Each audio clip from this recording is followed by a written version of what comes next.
Hi, I'm Scott Flowers with Cloud Ninjas. Today we're here to start a new series on the Dell PowerEdge R830 server. In this video we're going to specifically focus on processors, but in the video series as a whole we're going to cover CPUs, memory, drives, network card, power supplies, how to update your BIOS, how to update your iDRAC, how to do mask updates, plus a bunch more. So click that like, smash that subscribe. Let's get going.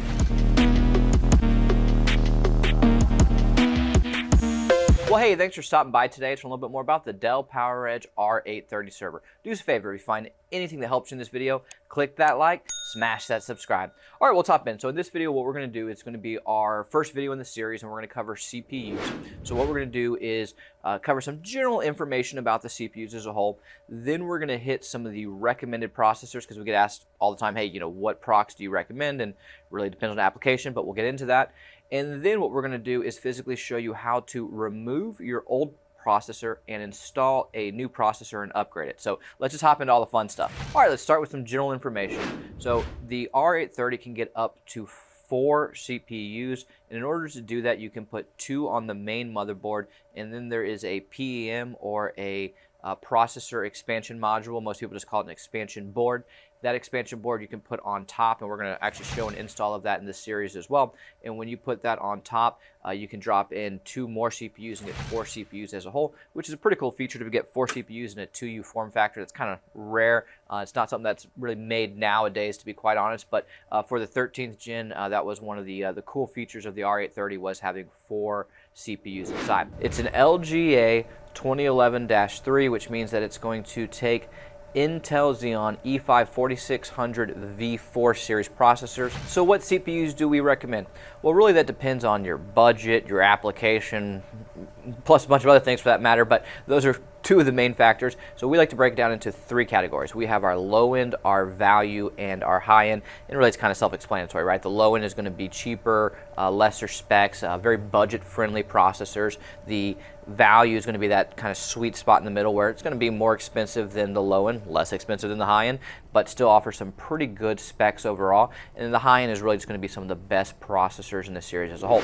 And if you look, I'm a big fan of the E5-4600 V4. That's going to be your 22 core proc, so you could actually drop in 4 of those and get 88 cores, which is kind of ridiculous when you think about that for a 2U system from the 13th gen. To be able to actually get 88 cores of CPU is pretty awesome, because that's definitely not something that was pretty normal with Intel. That was actually one of their downsides back during these generations, is that AMD just had higher CPUs with the EPYCs that could do stuff like 64 cores in 1 CPU.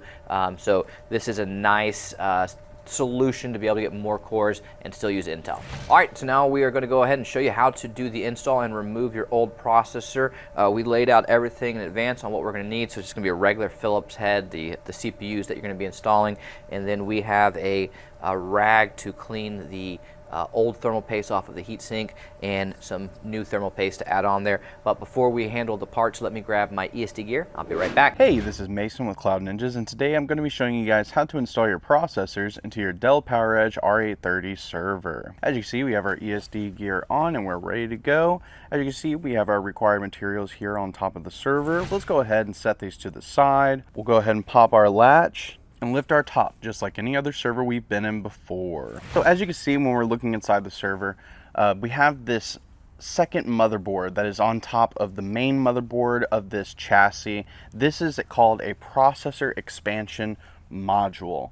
Now, in another video later on in the series, we will actually show you guys how to install that processor expansion module, but for the sake of this video, we will only be installing the processor, so be on the lookout for that other video. So in order to remove the processor expansion module to work on the CPUs, the first thing you're going to want to do is take this handle and lift it straight up and back, almost like a hinge, and then the next thing you'll do is you'll go ahead and just disconnect it from going up, just like that.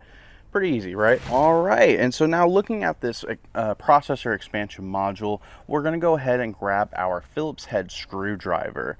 We're going to go ahead and start unscrewing the screws on the heatsink.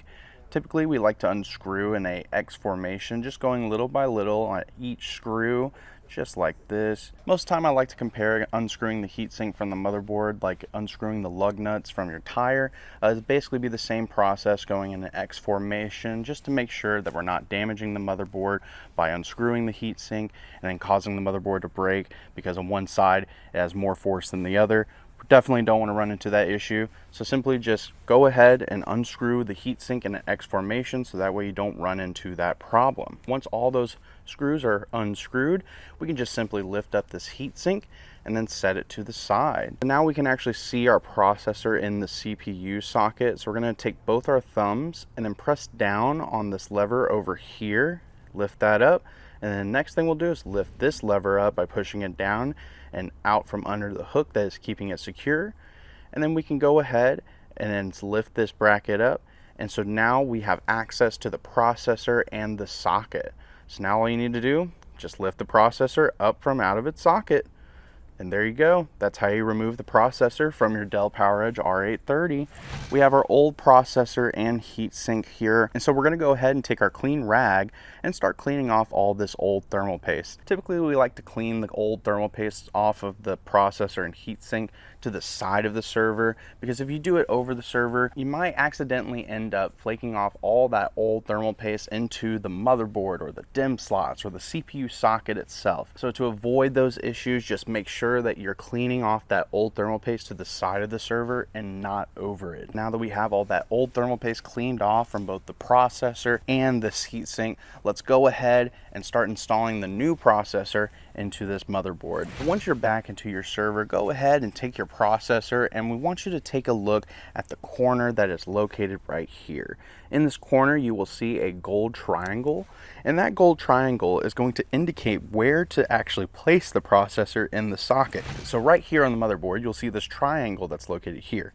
So that corner needs to match up to the corner with the gold triangle on the processor. So go ahead and take that processor and set it into the CPU socket, being as gentle as possible, making sure that the gold triangle is lining up to the triangle that's on the motherboard. All right, so the next thing we'll do is we'll go ahead and secure this bracket by pushing this bracket down. Once you have that bracket set down safely, we can go ahead and take these metal levers and just simply push it down and underneath the metal hook or tab that is right here, and we'll do the same thing on the other side as well, and this will secure the processor in the socket. All right, so then let's go ahead and uncap our new tube of thermal paste and go ahead and apply it to the top of the processor.